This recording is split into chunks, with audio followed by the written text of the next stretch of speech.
Morning, good morning, good morning. It's a bright and sunshiny day. Hey. Okay, so I wrote down all of the review on lessons you can learn from the Bible, section 4. Yeah, I'm not going to let it go this far again because we got a review from lessons 14 through 22. So this could be going on until Saturday. Because I could easily do it tomorrow, but Job itself has, well, the one that will put us further is lesson 15, because that's Genesis chapter 40, verse 1 through chapter 45, verse 28. That's 5 chapters we have to just sit and listen to. And then with that one, we're not done. We have to do 46, 1 through 7. Then Numbers 26. No, well, that's not. So, yeah, so that alone will put us out. The rest can easily be done by tomorrow if I get up in time. Because tomorrow's my Bible study. So, my brother, well, I made ramen last night for supper. I did not eat it. Um, I had it here, and I was going to mix the butter. I did lemon pepper, and I mixed it all through. I did take a couple bites. But it was so good yesterday when I had it. Yeah, I had it yesterday mid-morning. Like, wait, not mid-morning, but after my,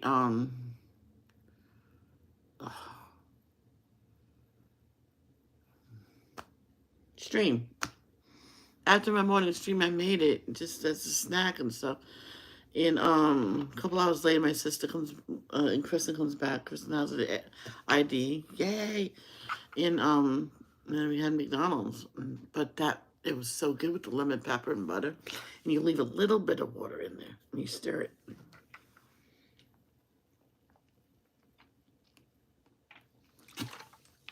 That's okay. I can have that for supper. Lunch. Well, anyway, I had a foot-long tuna. Tuna and all the veggies. I'm not picking on that. There was this one Subway location in Rhode Island. Chuck Field says, well, we don't want you guys to be hungry. I'm like, can I ask you a question? He says, sure. Is your manager? Yeah, sure. So the manager came out and I says, how come some locations they have to count?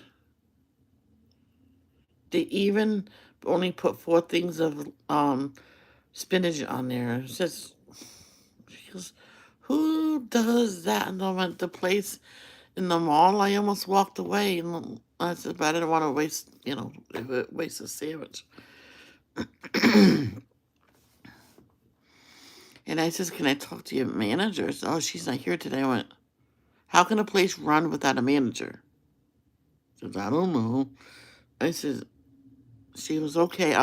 I told her, come on now. Don't you want us to be happy and satisfied? So she did add more to it. I went, that's better. That's a good amount. Now, like the cucumbers, I understand. You don't want to have that too thick. I went, yep. She went to get more cucumbers. No, that should be good with that. Now the hot peppers, you can just put a whole handful. So she was only one working. Everybody was out there, so she did what she wanted with me, and then nobody else. She says no one else ever complains. I says, well, all the other locations they chuck filled. This says maybe I should change locations. I went, okay. And I went back another time and I asked where she was. Says, oh, she switched stores. I went, oh, yep. I know which one she went because it was before that. I went to that other location, or was it no, it was after. But I think I went there after I went there, and I told her about it. I told her the location. She goes, I can move there. I know someone that lives there. So think twice before you do it. It was like weeks later, and she was gone. So let's get this started. Okay. Okay, let's get this dot bodies. Yeah, so today's the longest thing. 15. I should just do so we're gonna do reviews either every 2 or every 3, maybe halfway through. You know what I mean? So yeah, so like tomorrow review Exodus chapter 1 through 14. That's okay. And then chapter 2 1 through 15. So then that's fine. Exodus 5 1 through 18. 1 through 14. That's all little 3 to 10. I mean, those are nothing. I can do all those tomorrow. But I think I might set my alarm clock for Fridays at 6. So let's do that now. You can watch me do that. Today I don't have no deadline, you know. No, that's not it. um, every Sunday at 6. We'll change that. Fridays. Yeah, that sounds good to me, right? Get up and write it all down. Well, I don't have to write it all now. As you can see, I wrote it all. So since that can be all done tomorrow, I'll put tomorrow's date right there. And then write the daily text down there. You're probably saying, well, since you don't have no time limit, why don't you do it all at once? But it's a lot for you guys to sit and listen to. Okay. Oh, I just had one person, they left. So, okay, let's get started. Our Father in heavens, may your name be kept holy. May your kingdom come soon. May your will be done on earth as it is in heaven. Give us today the food we need, and forgive us our sins, as we have forgiven those who sin against us. And don't let us yield to temptation, but rescue us from the evil one. For thine is the kingdom, the power, and the glory, forever and ever. Amen. Thank you, Jehovah, for another beautiful day on your beautiful earth. And thank you for allowing us to wake up today. And thank you for thank you for what you did for us in the past, present, and what you will do for us in the future. And Jehovah, thank you so much for answering my prayers for Jess's eye treatment to work. It did. It did. It's the best it worked in a long time. And I have another favor for you for Sarah and Jess and Kathleen and Robin. It's bad, bad heat. They're suffering from the heat. Please, please relieve the heat. Because they can't do nothing. Sarah and Jess is like sweating bullets and they feel like they're melting and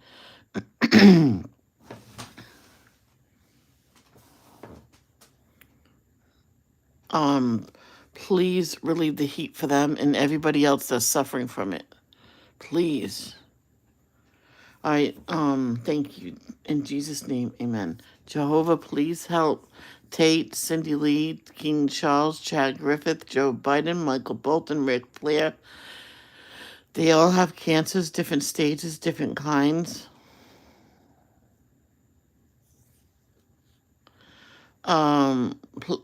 Please give them physical mental strength to get through it, and please cure them. Celine Dion has stiff person syndrome. Please let it go into remission. I know autoimmune disorders can go into remission. I don't know about stiff person syndrome.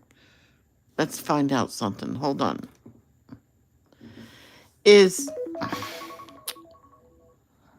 What time is it? It's 8 o'clock. Is stiff person syndrome a autoimmune disorder? Here's an answer from Healthline.com. Oh, it's a neurological disease, an autoimmune disorder. Okay. So, neurological, so it might not be able to go into remission. So, Jehovah, please take Celine Dion's neurological disease away from her. Please let it go dormant so she doesn't have no more seizures and no more pain. Continue to help Sarah and Jess with her migraines. Please let the treatments work for that. And thank you for the blessing you gave her for her treatment for her eyes to work this time. Um,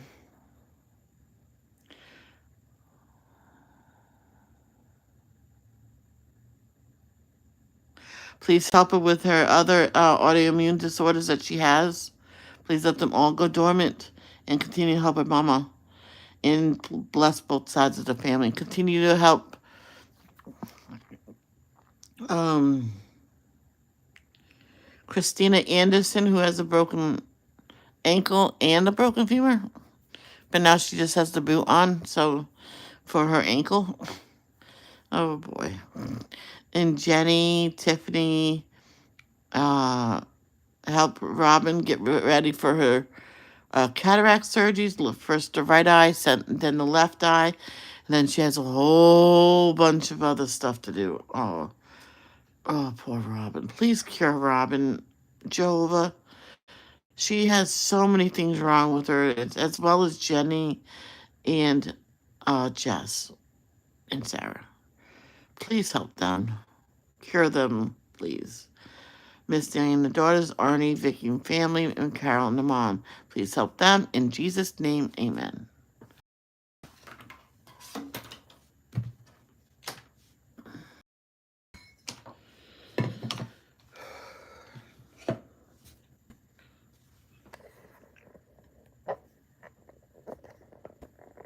I do have egg. I have one egg that was in that sandwich, so I could actually have that with my oatmeal. Ugh.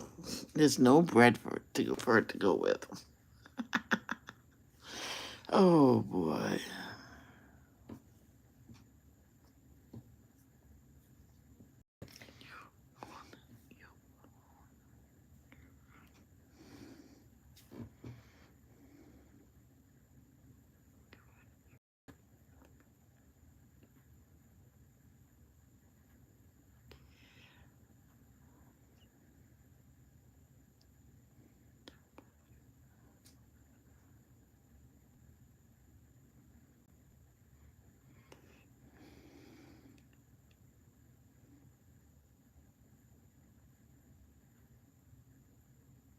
Um, my mind wandered. Yep, my mind wandered.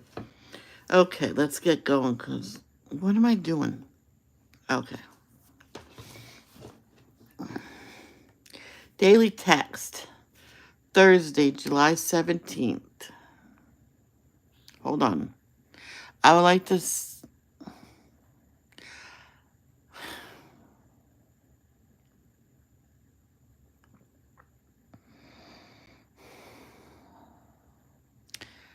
My daddy would have been 78 today. Happy birthday, Daddy. I know he can't hear me. He's rested in peace. But happy birthday, Daddy. Thursday, July 17th, 2025, daily text. A true friend shows love at all times and is a brother who is born for times of distress. Proverbs 17:17. That's exactly what I just said. But I'll read it again. There's no harm. A true friend shows love at all times and is a brother who is born for times of distress. Excuse me. Mary, the mother of Jesus, needed strength. She was not married, yet she was to become pregnant. She had no experience raising children of her own, but she was to care for the boy who would become the Messiah. And since she had never had sexual relations, how would Mary explain all of this to her fiancé Joseph? Luke chapter 1, verses 26 to 33 reads, in her 6th month, an angel, Gabriel, was sent from God to a city of Galilee named Nazareth to a virgin promised in marriage to a man named Joseph of David's house. And the name of the virgin was Mary. And coming in, the angel said to her, "Greetings, you highly favored one. Jehovah is with you." But she was deeply disturbed at his words and tried to understand what kind of greeting this might be. So the angel said to her, "Do not be afraid, Mary, for you have found favor with God.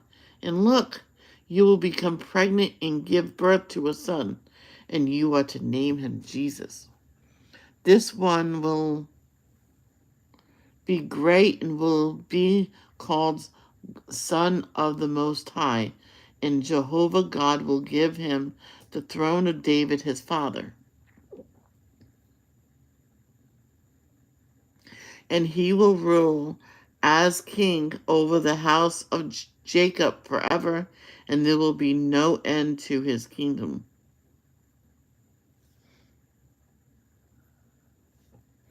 It says David his father. I kind of don't get that, but I'll ask Sheila. I'll message her after this. How did Mary receive the strength? She sought help from others. For example, she asked Gabriel to provide further information concerning the assignment. Luke chapter 1, verse 34 reads, "But Mary said to the angel, 'How is this to be, since I'm not having sexual relations with a man?'" Shortly thereafter, she traveled all the way to the mysterious country of Judah to visit her relative Elizabeth. Elizabeth commended Mary and was inspired by Jehovah to share in encouraging prophecy about Mary's unborn son. Luke chapter 1, 39 through 45 reads, "So Mary set out in those days and traveled with haste into the mountainous country to a city of Judah, and she entered the home of Zechariah and greeted Elizabeth. Well, as Elizabeth heard the greeting of Mary, the infant in her womb leaped, and Elizabeth was filled with Holy Spirit, and loudly cried out, 'Blessed are you among women, and blessed is the fruitage of your womb. So how is it that this privilege is mine, to have the mother of my Lord come see me? For look, as the sound of your greeting reached my ears, the infant in my womb leaped for joy. Happy too is she who believed, for there will be a complete fulfillment of those things spoken to her from Jehovah.'" Mary said that Jehovah had acted mightily. Sorry, I had the urge to cough in the middle of that sentence. I'll start over. Mary said that Jehovah had acted mightily with his arm. Luke chapter 1, verses 46 through 51.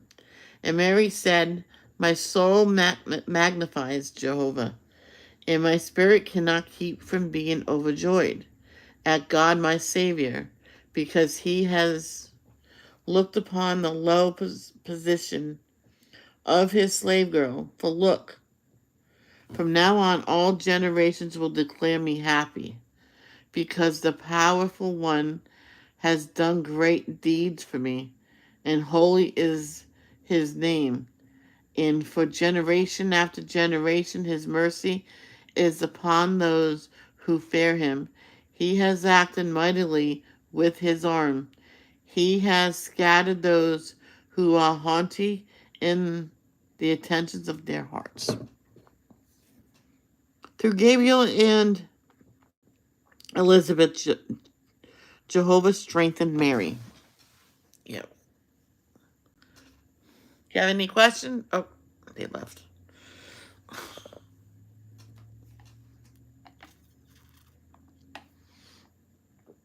was about to ask it. Does anybody have any questions? Leave a comment below. All right, now let's go to the review. So 14, 15, and 16. So we'll do that. So number 14 is, I have to go potty. I'll be right back.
I was just thinking when Sela came to see me the first um, Bible study back from when I got home from the hospital.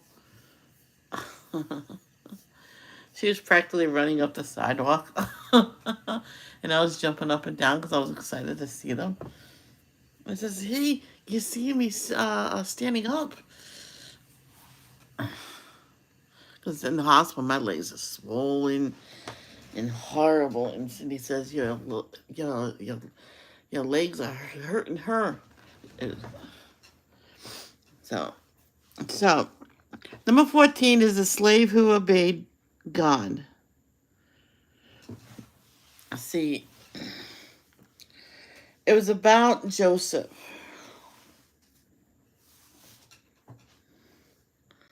He was one of the youngest sons of Jacob.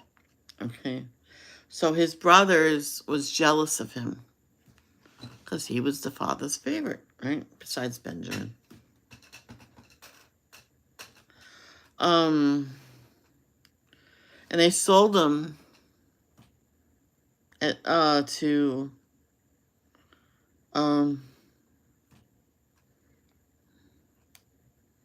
hold on, I'm trying to get to that.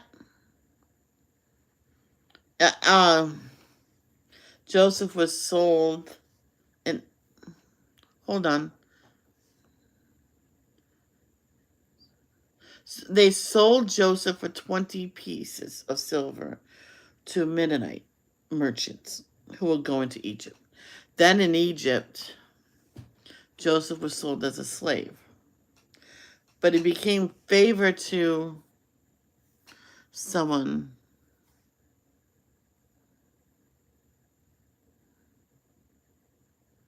He was put in charge of everything Potiphar owned. But Potiphar's wife was trying to get him to lay down with her. And he said no. And she tried to force herself on him. And you know what today that is called. Yeah, it's called rape. And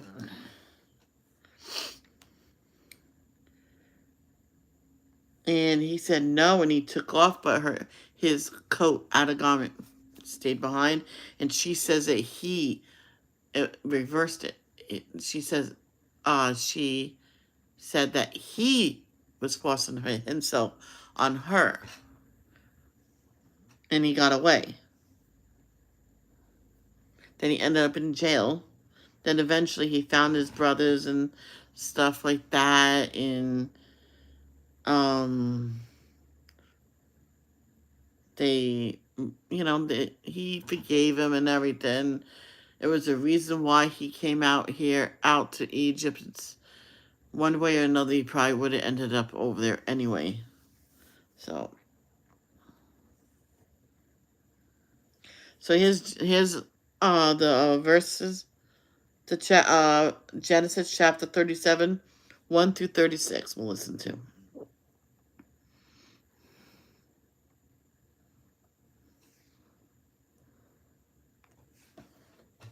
Chapter 37.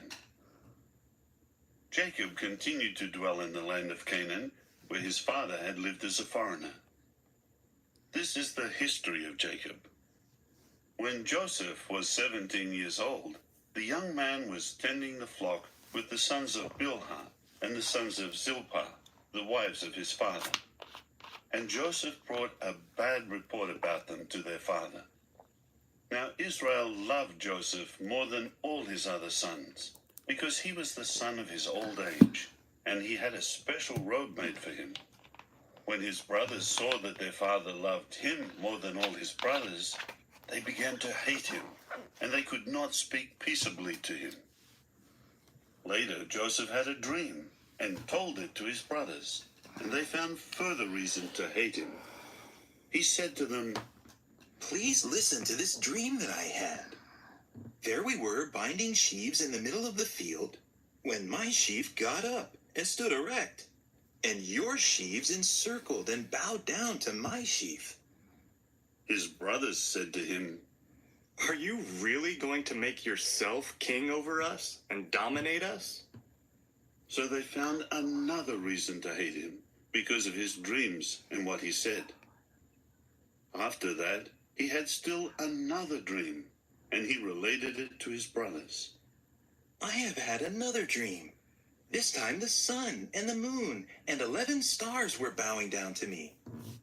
Then he related it to his father, as well as his brothers. And his father rebuked him and said to him, "What is the meaning of this dream of yours? Am I, as well as your mother and your brothers, really going to come and bow down to the earth to you?" And his brothers grew jealous of him, but his father kept the saying in mind. His brothers now went to pasture their father's flock near Shechem. Israel later said to Joseph, "Your brothers are tending flocks near Shechem, are they not? Come, and let me send you to them." At this he said to him, "I am ready." So he said to him, "Go, please, and see whether your brothers are well. See how the flock is, and bring word back to me." With that, he sent him away from the valley of Hebron, and he went on toward Shechem. Later, a man found him as he was wandering in a field. The man asked him, "What are you looking for?" To this he said, "I am looking for my brothers. Please tell me, where are they tending flocks?" The man continued, "They have pulled away from here, for I heard them saying, 'Let us go to Dothan.'" So Joseph went after his brothers and found them at Dothan. Now they caught sight of him from a distance, and before he reached them, they began plotting against him to put him to death. So they said to one another, "Look, here comes that dreamer. Come now, let us kill him and pitch him into one of the water pits, and we will say that a vicious wild animal devoured him. Then let us see what will become of his dreams." When Reuben heard this, he tried to rescue him from them. So he said, "Let us not take his life." Reuben said to them, "Do not shed blood. Throw him into this water pit in the wilderness, but do not harm him." His purpose was to rescue him from them, in order to return him to his father. So as soon as Joseph came to his brothers, they stripped Joseph of his robe, the special robe that he wore, and they took him and threw him into the water pit. At the time the pit was empty. There was no water in it.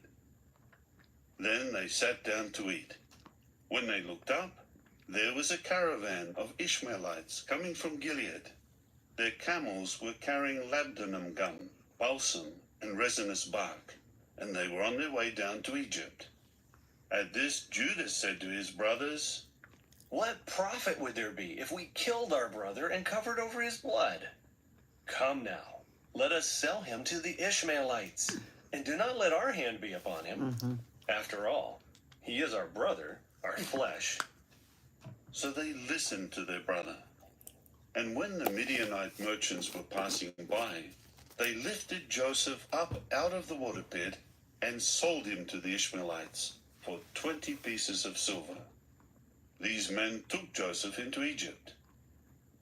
Later, when Reuben returned to the water pit and saw that Joseph was not in the water pit, he ripped his garments apart. When he returned to his brothers, he exclaimed, The child is gone, and what am I going to do? So they took Joseph's robe and slaughtered a male goat and dipped the robe in the blood. After that, they sent the special robe to their father and said, This is what we found. Please examine whether this is your son's robe or not. Then he examined it and exclaimed, It is my robe. A vicious wild animal must have devoured him. Joseph is surely torn to pieces. With that, Jacob ripped his garments apart and put sackcloth around his waist and mourned his son for many days. And all his sons and all his daughters kept trying to comfort him, but he kept refusing to take comfort, saying, I will go down into the grave mourning my son. And his father continued weeping for him. Now the Midianites sold him in Egypt to Potiphar, a court official of Pharaoh and the chief of the guard.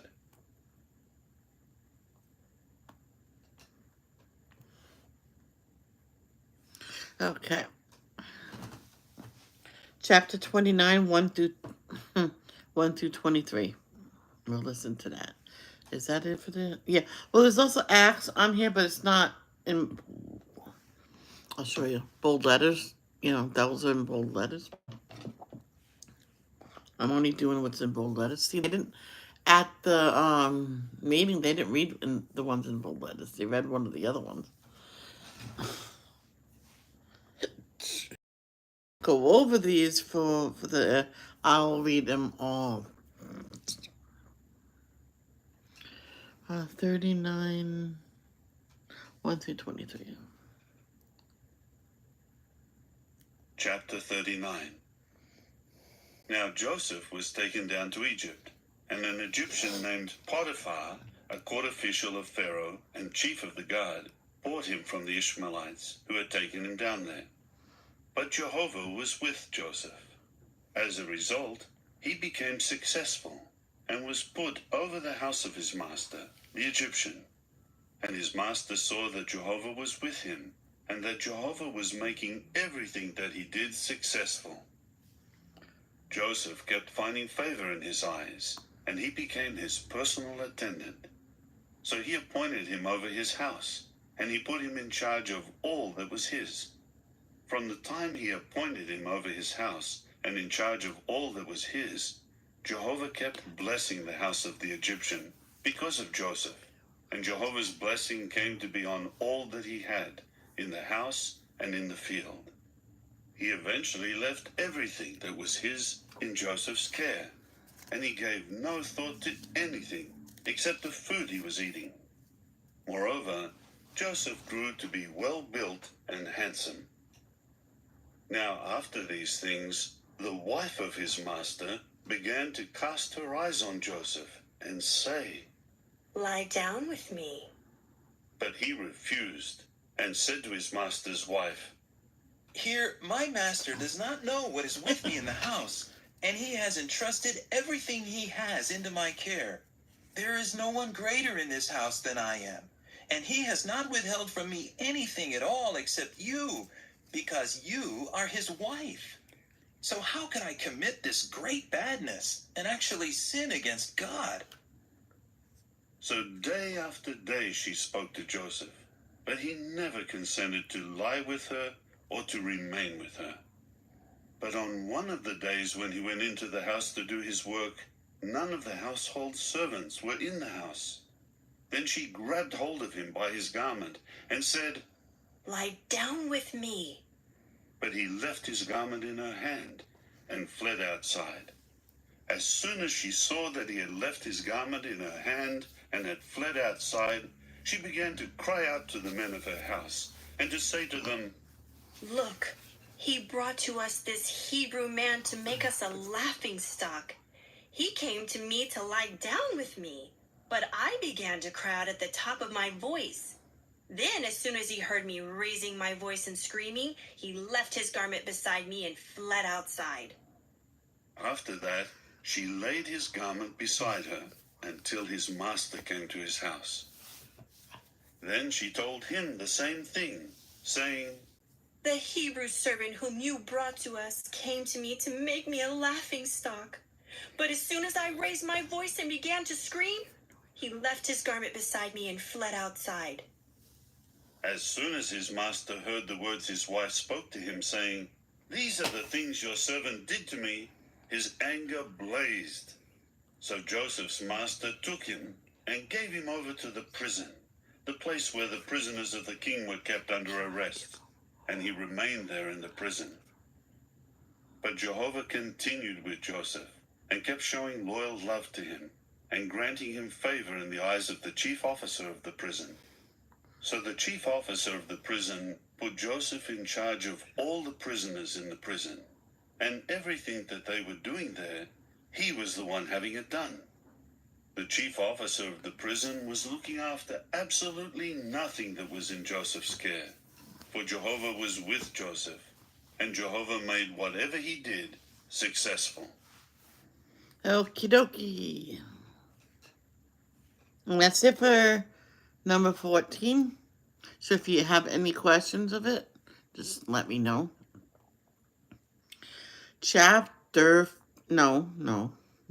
Lesson 15. Jehovah never forgot Joseph.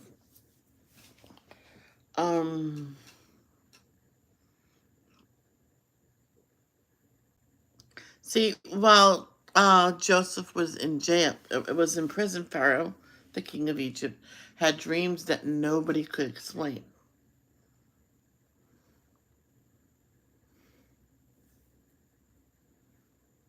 One of his servants told Pharaoh that Joseph could tell what the dreams was. Pharaoh asked him, he says, "Can you explain my dreams?" Joseph told Pharaoh. He says they meant there'll be plenty of food for 7 years, followed by 7 years of famine.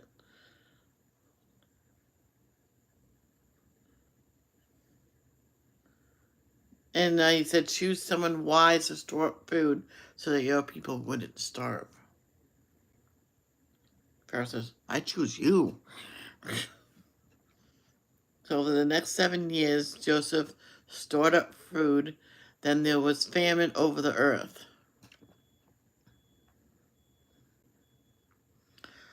Jacob heard there was food in Egypt, so he sent his 10 sons over there to get food. Joseph recognized them and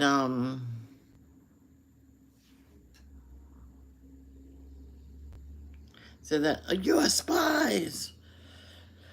You want to find out where our country is weak? They said, no, we are 12 brothers from Canaan. One of our brothers is dead, and the youngest is with our father. One of them was not dead. One of them was Joseph. See, Joseph recognized him.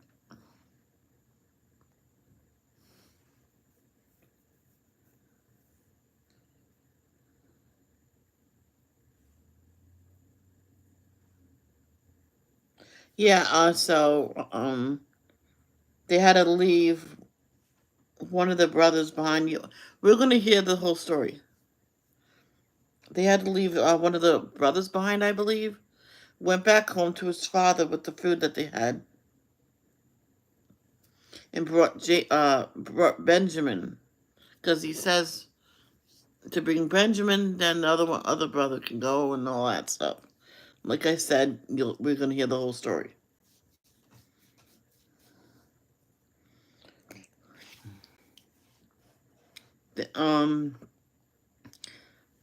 To test the brothers, Joseph hid his silver cup in Benjamin's bag of grain and then accused his brothers of stealing it. When Joseph's servants found the cup in Benjamin's bag, his brothers were shocked. They begged Joseph to punish them instead of Benjamin. That's when Joseph knew from that his brothers had changed. Joseph could not hold back their feelings any longer. He burst into tears and said, I am your brother Joseph. Is my father still alive? His brothers were so very surprised. He told them, don't feel bad because of what you did to me. God sent me here to save your lives. Now hurry and bring my father here. They went home, told their father the good news, and la da da da da. Let's see what happens. Genesis chapter 40, verse 1 through chapter 45, verse 28. I might just let it play until chapter 46, verse 7. Okay, so if I do that, that's what happens. You'll know why. So sit back, you can draw or color or whatever, just as long as you pay attention. Chapter 40. After these things, the chief cupbearer of the king of Egypt and the chief baker sinned against their lord, the king of Egypt. So Pharaoh grew indignant at his two officers, the chief cupbearer and the chief baker, and he committed them to the jail of the house of the chief of the guard, to the place where Joseph was a prisoner. Then the chief of the guard assigned Joseph to be with them and to take care of them, and they remained in jail for some time.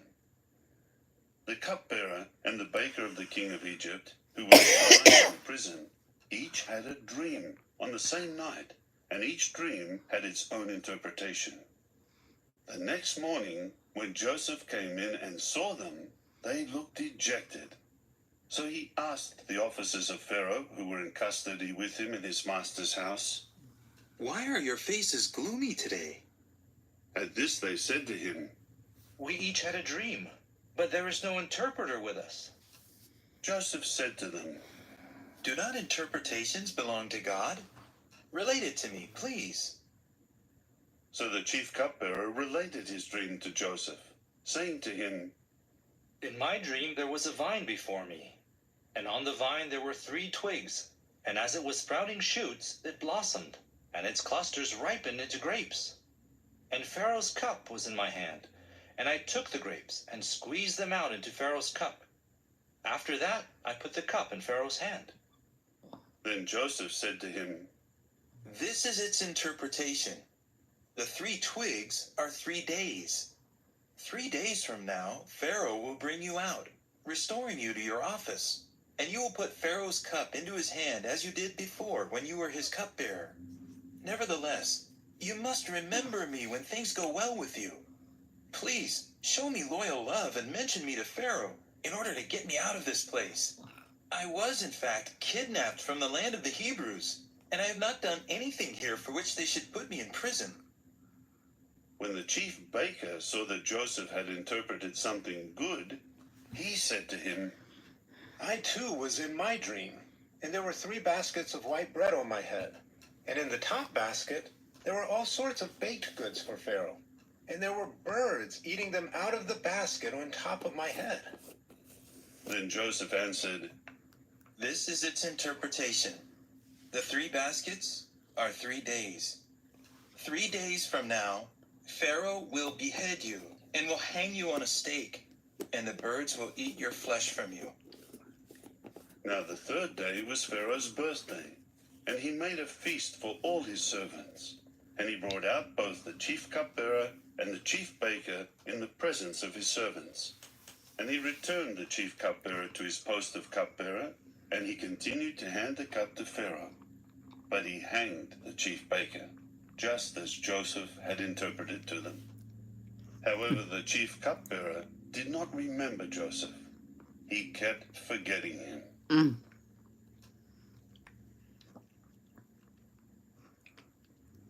Chapter 41.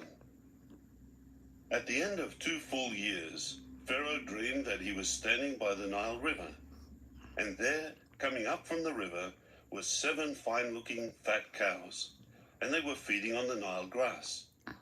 There were 7 other cows that looked ugly and thin, coming up after them from the Nile, and they stood alongside the fat cows by the bank of the Nile.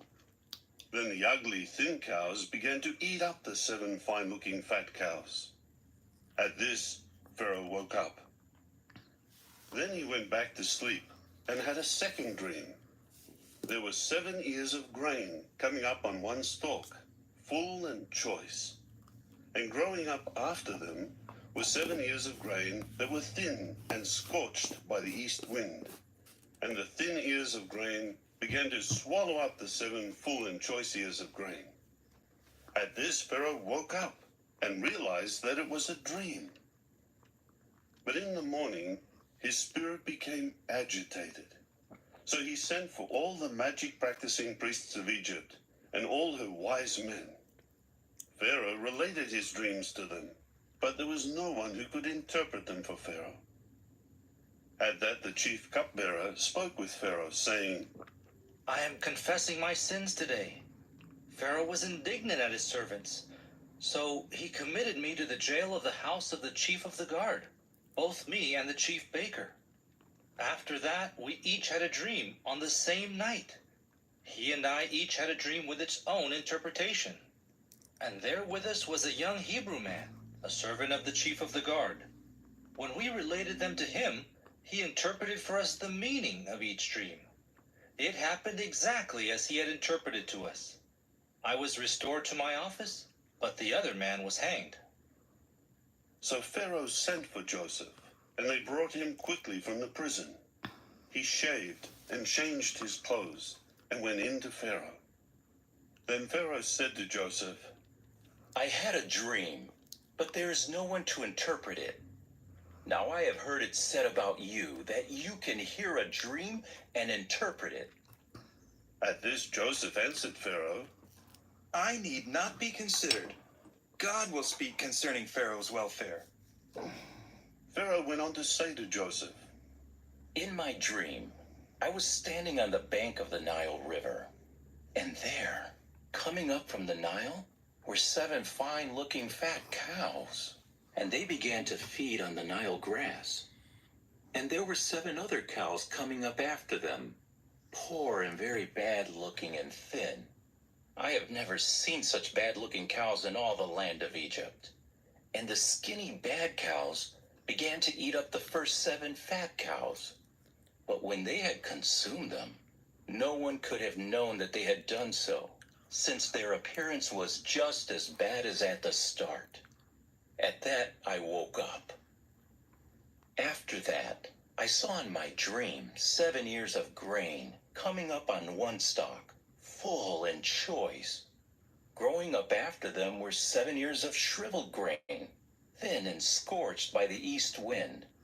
Then the thin ears of grain began to swallow up the 7 choice ears of grain. So I told it to the magic-practicing priests, but there was no one who could explain it to me. Then Joseph said to Pharaoh, The dreams of Pharaoh are one and the same. The true God has told to Pharaoh what he will do. The 7 good cows are 7 years. Likewise, the 7 good ears of grain are 7 years. The dreams are one and the same. The 7 skinny and bad cows that came up after them are 7 years. And the 7 empty ears of grain, scorched by the east wind, will prove to be 7 years of famine. This is just as I told to Pharaoh.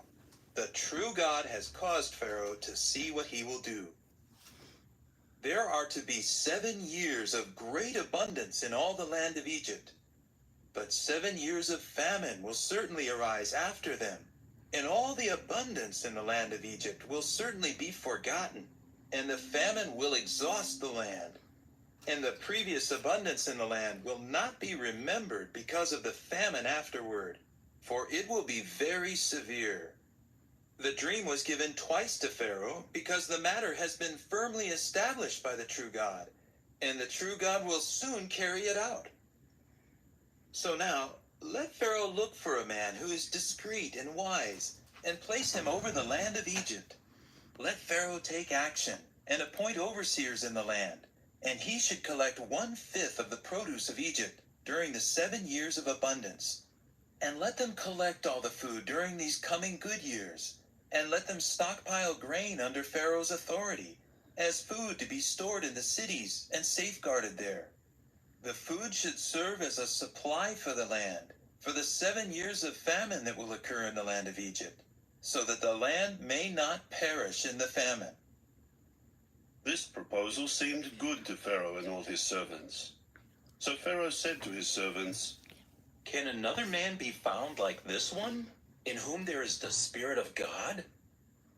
Pharaoh then said to Joseph, Since God has caused you to know all of this, there is no one as discreet and wise as you.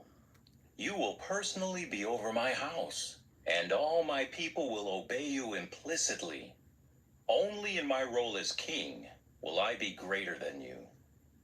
And Pharaoh added to Joseph, See, I am putting you over all the land of Egypt. Then Pharaoh removed his signet ring from his own hand and put it on Joseph's hand, and clothed him with garments of fine linen, and placed a necklace of gold around his neck. Moreover, he had him ride in the second chariot of honor that he had, and they would call out ahead of him, Avrek. Thus he put him over all the land of Egypt.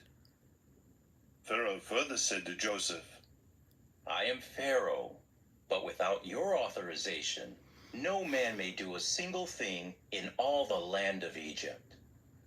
After that, Pharaoh gave Joseph the name Zaphanath-Paneah, and gave him Asenath, the daughter of Potiphar, the priest of On, as a wife. And Joseph began to oversee the land of Egypt. Joseph was 30 years old when he stood before Pharaoh, king of Egypt.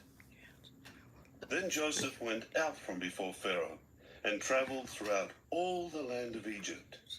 And during the 7 years of abundance, the land went on producing plentifully. And he kept collecting all the food of the 7 years from the land of Egypt, and he would stockpile the food in the cities. In each city, he would store the food from the fields around it. Joseph continued stockpiling grain in very great quantity, like the sand of the sea, until finally they gave up measuring it, because it could not be measured. Before the year of the famine arrived, 2 sons were born to Joseph, whom Asenath, the daughter of Potiphar, the priest of On, bore to him. Joseph named the firstborn Manasseh, for he said, God has made me forget all my trouble and all the house of my father. And he named the second one Ephraim, for he said, God has made me fruitful in the land of my affliction. Then the 7 years of abundance in the land of Egypt ended, and the 7 years of famine began, just as Joseph had said. The famine developed in all the lands, but in all the land of Egypt there was bread. Eventually, all the land of Egypt suffered from the famine, and the people began to cry to Pharaoh for bread. Then Pharaoh said to all the Egyptians, Go to Joseph and do whatever he tells you. The famine continued over all the surface of the earth. Then Joseph began to open up all the granaries that were among them, and to sell to the Egyptians, as the famine had a strong grip on the land of Egypt. Moreover, people of all the earth came to Egypt to buy from Joseph, because the famine had a strong grip on all the earth. Yeah, this is going to be a long one, right? Chapter 42. When Jacob learned that there was grain in Egypt, he said to his sons, Why do you just keep looking at one another? He added, I have heard that there is grain in Egypt. Go down there and buy some for us, so that we may stay alive and not die. So 10 of Joseph's brothers went down to buy grain from Egypt. But Jacob did not send Benjamin, Joseph's brother, with his other brothers. For he said, Perhaps a fatal accident may befall him. So Israel's sons came along with the others who were coming to buy, because the famine had extended to the land of Canaan. Joseph was the man in authority over the land, and he was the one who sold grain to all the people of the earth. So Joseph's brothers came and bowed low to him with their faces to the ground. When Joseph saw his brothers, he immediately recognized them, but he concealed his identity from them. So he spoke harshly with them and said, Where have you come from? To which they said, From the land of Canaan, to buy food. Thus Joseph recognized his brothers, but they did not recognize him. Joseph immediately remembered the dreams that he had dreamed about them, and he said to them, You are spies. You have come to see the vulnerable areas of the land. Then they said to him, No, my lord, but your servants have come to buy food. We are all sons of but one man. We are upright men. Your servants do not act as spies. But he said to them, Not so. You have come to see the vulnerable areas of the land.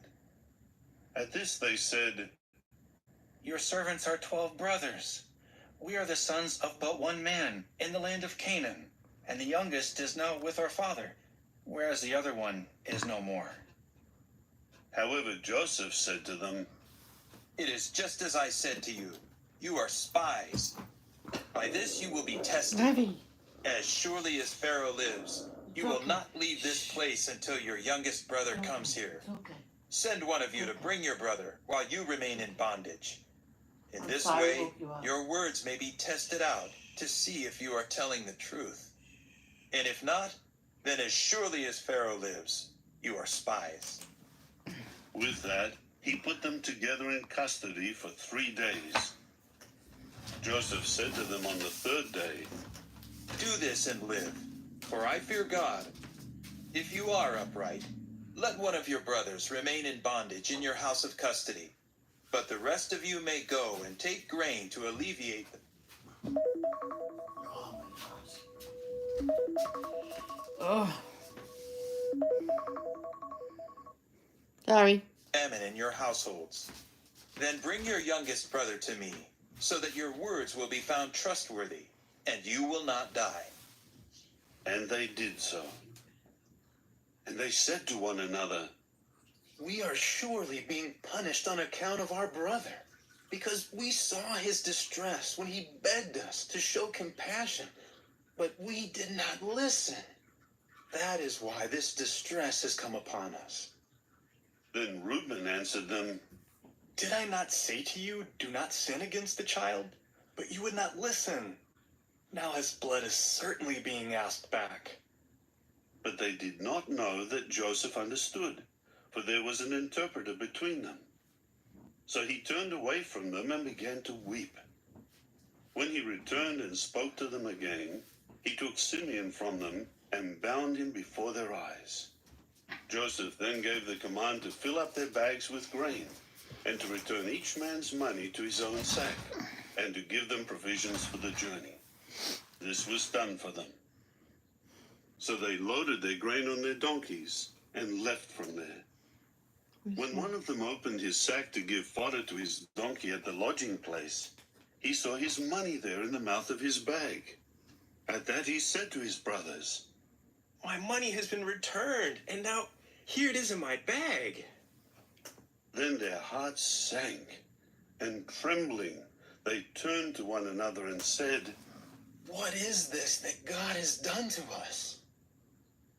When they came to Jacob their father in the land of Canaan, they told him all the things that had befallen them, saying, The man who is the lord of the country spoke harshly with us and accused us of spying on the country. But we said to him, We are upright men. We are not spies. We are 12 brothers, the sons of our father. One is no more, and the youngest is now with our father in the land of Canaan. But the man who is the Lord of the country said to us, By this I will know that you are upright. Leave one of your brothers with me. Then take something to alleviate the famine in your households and go. And bring your youngest brother to me, so that I may know that you are not spies, but upright men. I will then give your brother back to you, and you may carry on trade in the land. As they were emptying their sacks, here was each one's bag of money in his sack. When they and their father saw their bags of money, they became afraid. Jacob, their father, exclaimed to them, It is I you have bereaved. Joseph is no more, and Simeon is no more, and you are going to take Benjamin. It is upon me that all these things have come. But Reuben said to his father, You may put to death my own 2 sons if I do not bring him back to you. Give him over to my care, and I will return him to you. However, he said, My son will not go down with you, because his brother is dead, and he alone is left. If a fatal accident should befall him on the journey you would make, then you would certainly bring down my gray hairs to the grave in grief.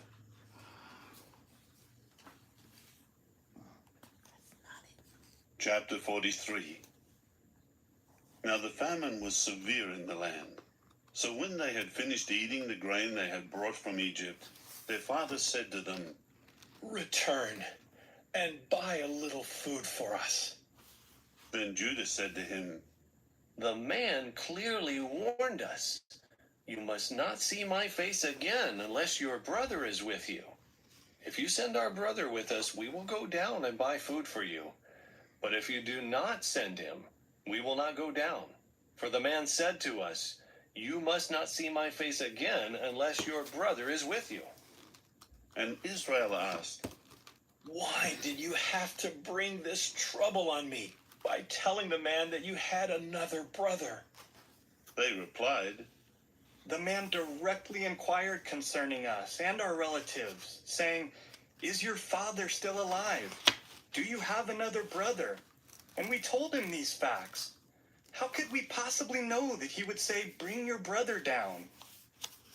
Judah then urged Israel his father, Send the boy with me, and let us go on our way, so that we may live and not die, we and you and our children.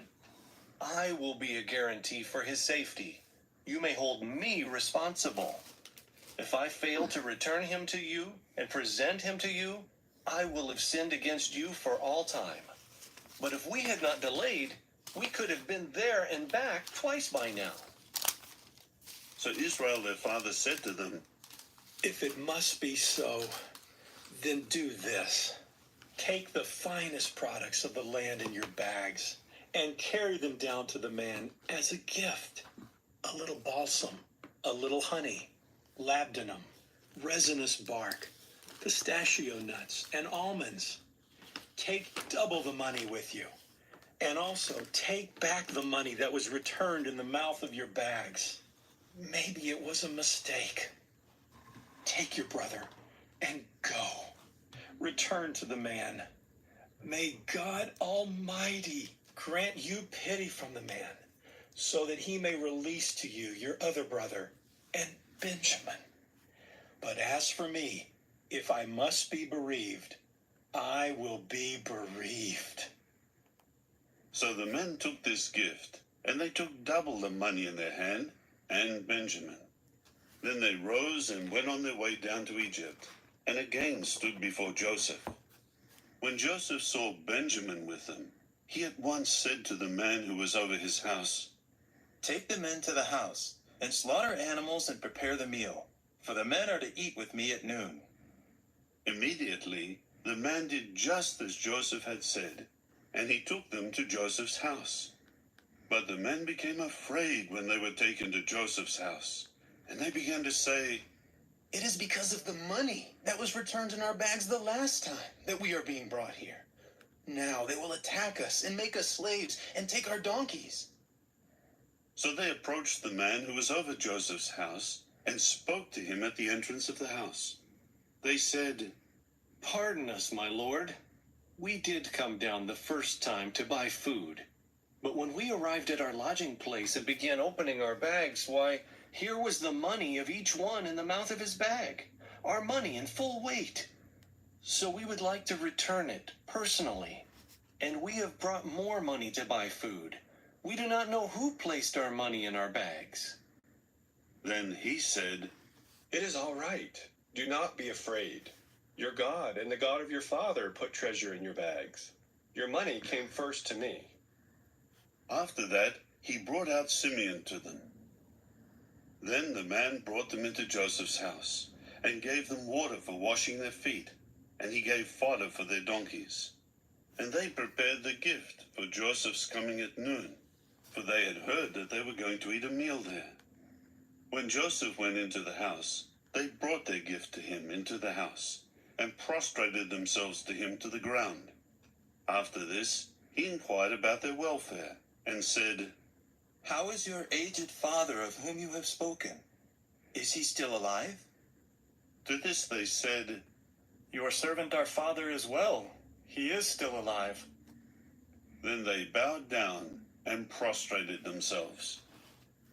When he looked up and saw Benjamin his brother, the son of his mother, he said, Is this your brother, the youngest one of whom you have spoken to me? He added, May God show you his favor, my son. Joseph then hurried out, because he was overcome with emotion for his brother, and he looked for a place to weep. So he went into a private room and gave way to tears there. After that, he washed his face and went out, now in control of himself. And he said, Serve the meal. They served him by himself, and them by themselves, and the Egyptians with him ate by themselves. For the Egyptians could not eat a meal with the Hebrews, because that is a detestable thing to the Egyptians. The brothers were seated before him, the firstborn according to his right as firstborn, and the youngest according to his youth. And they kept looking at one another in amazement. He kept sending portions of food from his table to theirs, but he increased Benjamin's portion 5 times the size of the portions of all the others. Wow. So they continued banqueting and drinking with him to the full.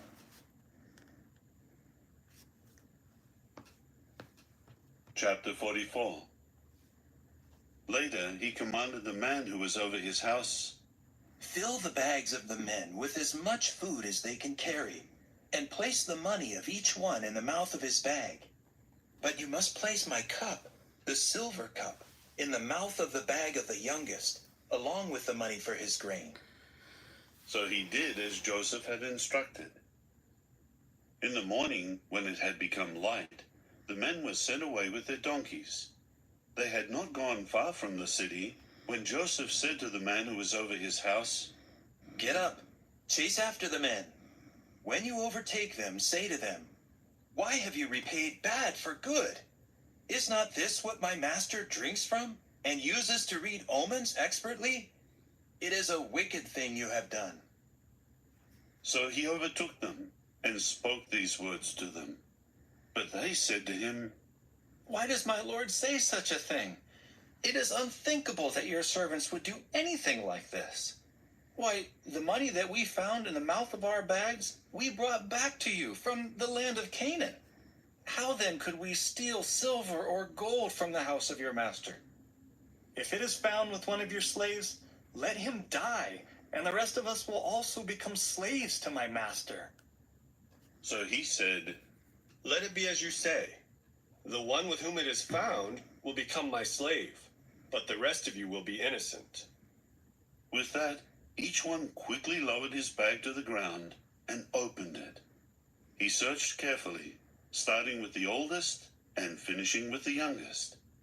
Finally, the cup was found in Benjamin's bag. Then they ripped their garments apart, and each of them lifted his load back onto his donkey and returned to the city.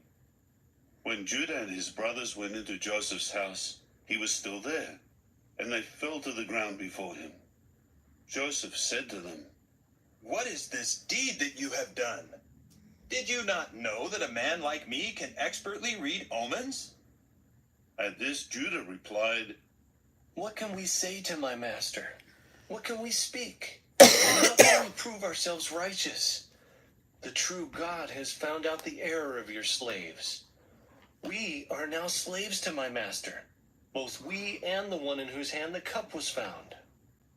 However, he said, "It is unthinkable for me to do this. The man in whose hand the cup was found is the one who will become a slave to me. As for the rest of you, go up in peace to your father." Judah now approached him and said, I beg you, my master, please let your slave speak a word in my master's ears, and do not become angry with your slave, for you are like Pharaoh himself. My master asked his slaves, do you have a father or a brother? So we said to my master, we do have an aged father and a child of his old age, the youngest. But his brother is dead, so he is the only remaining son of his mother, and his father loves him. After that you said to your slaves, bring him down to me so that I may see him. But we said to my master, the boy is not able to leave his father. If he did leave him, his father would certainly die. Then you said to your slaves, unless your youngest brother comes down with you, you may not see my face anymore. So we went up to your slave, my father, and told him the words of my master. Later our father said, return and buy a little food for us. But we said, we are not able to go down. If our youngest brother is with us, we will go down, for we cannot see the man's face unless our youngest brother is with us. Then your slave, my father, said to us, you well know that my wife bore but 2 sons to me, but one of them left me. And I said, he must surely have been torn to pieces, and I have not seen him until now. If you were to take this one also out of my sight, and a fatal accident were to befall him, you would certainly bring down my gray hairs to the grave with calamity. And now, if I return to your slave my father without the boy along with us, since his own life is bound up with this one's life, then as soon as he sees that the boy is not there, he will die. And your slaves will indeed bring down the gray hairs of your slave our father to the grave in grief. Your slave gave a guarantee to my father for the boy, saying, if I fail to bring him back to you, then I will have sinned against my father forever. So now, please, let your slave stay instead of the boy as my master's slave, in order that the boy may return with his brothers. How can I return to my father without the boy along with me? I could not bear looking on when this calamity befalls my father.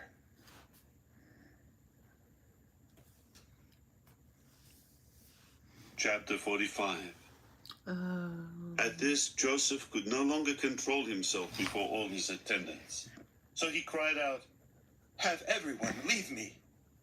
No one else stayed with him, while Joseph made himself known to his brothers.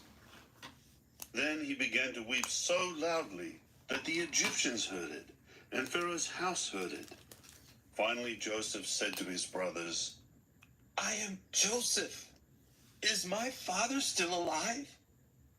But his brothers were unable to answer him at all, because they were astonished on account of him.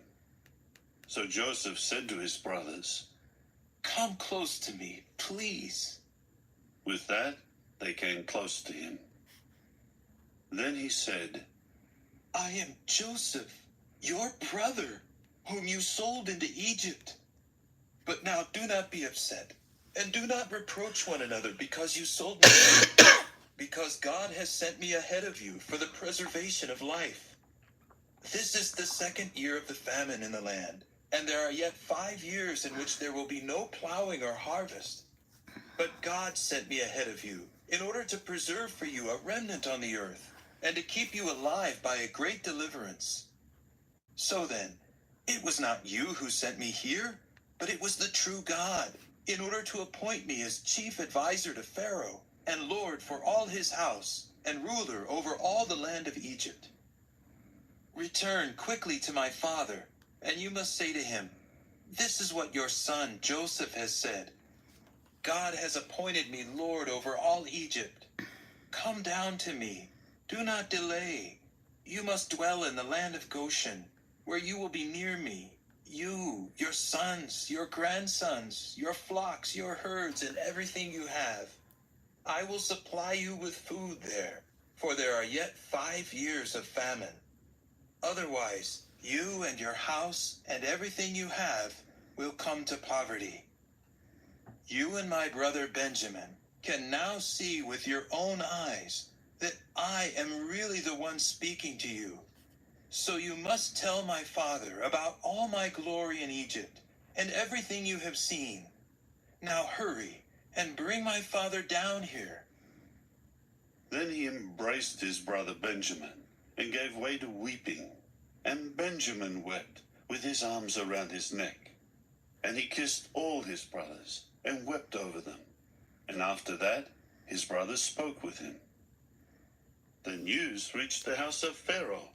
Joseph's brothers have come. It was good in the eyes of Pharaoh and his servants. So Pharaoh said to Joseph, Tell your brothers, do this. Load your beasts of burden and go to the land of Canaan, and take your father and your households and come here to me. I will give you the good things of the land of Egypt, and you will eat the richest part of the land. And you are commanded to tell them, do this. Take wagons from the land of Egypt for your children and your wives, and you must bring your father on one of them and come here. Do not worry about your belongings, for the best of all the land of Egypt is yours. And the sons of Israel did so. And Joseph gave them wagons according to Pharaoh's orders. And he gave them provisions for the journey. To each of them he gave individual changes of clothing. But to Benjamin he gave 300 silver pieces and 5 changes of clothing. And to his father he sent the following: 10 donkeys carrying good things of Egypt, and 10 female donkeys carrying grain and bread and sustenance for his father for the journey. So he sent his brothers off, and as they departed, he said to them, Do not become upset with one another on the way. Then they went up from Egypt and came into the land of Canaan to their father Jacob. Then they reported to him, Joseph is still alive, and he is the ruler over all the land of Egypt. But his heart grew numb, because he did not believe them. When they went on telling him all the words that Joseph had spoken to them, and when he saw the wagons that Joseph had sent to carry him, the spirit of their father Jacob began to revive. Israel exclaimed, It is enough. My son Joseph is still alive. I must go and see him before I die. Yeah. Now we're going to Chapter listen 46. So Israel took... Now we're going to listen to... No, I'm going to read that because it's only 7. So let's go back. All right. So chapter 46, 1 through 7 reads... So Israel took all that he had and departed. When he arrived at Beersheba, he offered sacrifices to the God of his father Isaac. Then God spoke to Israel in a vision by night and said, Jacob, Jacob, to which he said, Here I am. He said, I am the true God, the God of your father. Do not be afraid to go down to Egypt, for there I will make you into a great nation. I myself will go down with you to Egypt, and I myself will also bring you back from there, and Joseph will lay his hands on your eyes. After that, Jacob departed from Beersheba, and the sons of Israel transported Jacob, their father, and their children and their wives in the wagons that sent to transport him. They took along their herds and their goods, which they had accumulated in the land of Canaan. And so that they came into Egypt, Jacob and all his offspring with him. He brought with him into Egypt his sons, his grandsons, daughters, and the granddaughters, and all his offspring. Verses 26 to 34 reads, all those who descended from Jacob and went into Egypt with him, aside from the wives of Jacob's sons, were 66. Joseph's sons who were born in Egypt were 2. All the people of the house of Jacob who came into Egypt were 70. Jacob sent Judah ahead to tell Joseph that he was on the way to Goshen. When they came into the land of Goshen, Joseph had his chariot prepared and went up to meet Israel, his father, at Goshen. When he presented himself to him, he at once embraced him and wept for some time. Then Israel said to Joseph, now I am ready to die. I have seen your face and know that you are still alive. Joseph then said to his brothers and to his father's household, let me go up and report to Pharaoh and tell him, my brothers and my father's household who were in the land of Canaan have come here to me. The men are shepherds, and they raise livestock, and they have brought their flock and their herds and all they have. When Pharaoh calls you and asks, what is your occupation?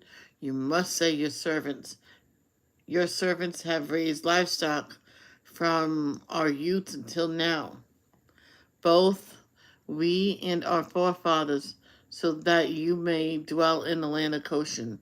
For every herder of sheep is detestable to the Egyptians. Excuse me. Yeah, this is a long yeah. So now on to who is Job.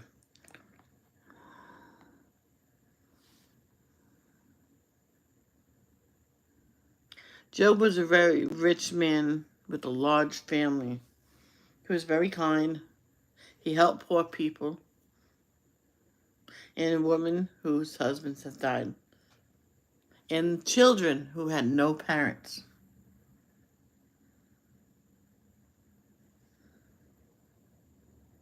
Yeah, just because he did everything right doesn't mean he won't have any problems.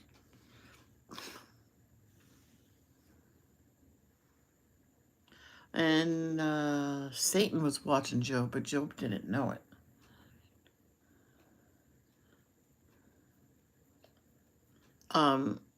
Jehovah said to Satan, have you noticed my servant Job? There is no one like him on the earth. He listens to me and does what is right. Satan replied, of course. Job obeys you. You protect him and bless him. You give him land and animals. Take it all away, and he will stop worshiping you. Job said, you may test Job, but you are not allowed to kill him. Why did Jehovah let Satan test Job? He was conflicted that Job would not fail. He would not fail. Satan began to test Job with a number of disasters.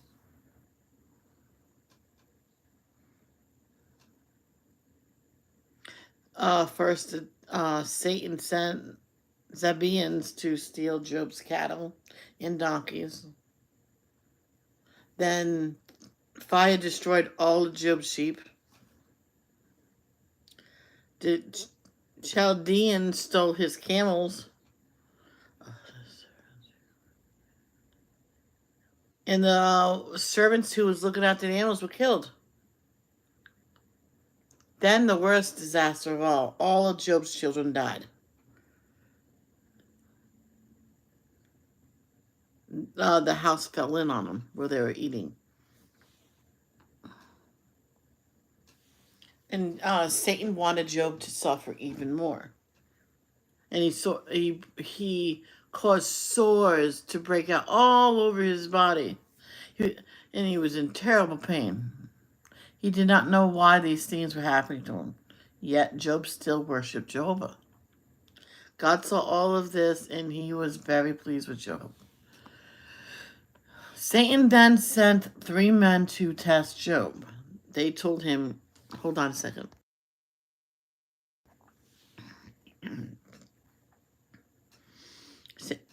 They told him, you must have sinned and tried to hide it. God is punishing you. Job said, I have not done anything wrong. But then he started to think that Jehovah was causing these problems, and he said to God was not being fair to him. A young man named Elihu had been quietly listening to the conversation. And he said, what all of you have said is wrong. Jehovah is greater than we can understand. He can never do anything wicked. No, he's a very caring God. He sees everything and helps people with their problems. So let's read all about it. So Job chapter 1, 1 through 3. Oh, that's 3 chapters more. Well, we're going to continue Job tomorrow, okay? And it's a lot. We did read a lot already, so we will continue Job tomorrow. Okay. Let me get my pen. Where's my pen? Okay, this is a lot because I did not realize there's 3 chapters there. Yeah. So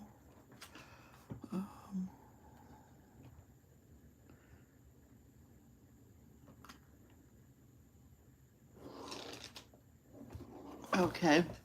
We will continue Job tomorrow because there's 3 more and there's several other passages after that. So I will talk to you later. Love.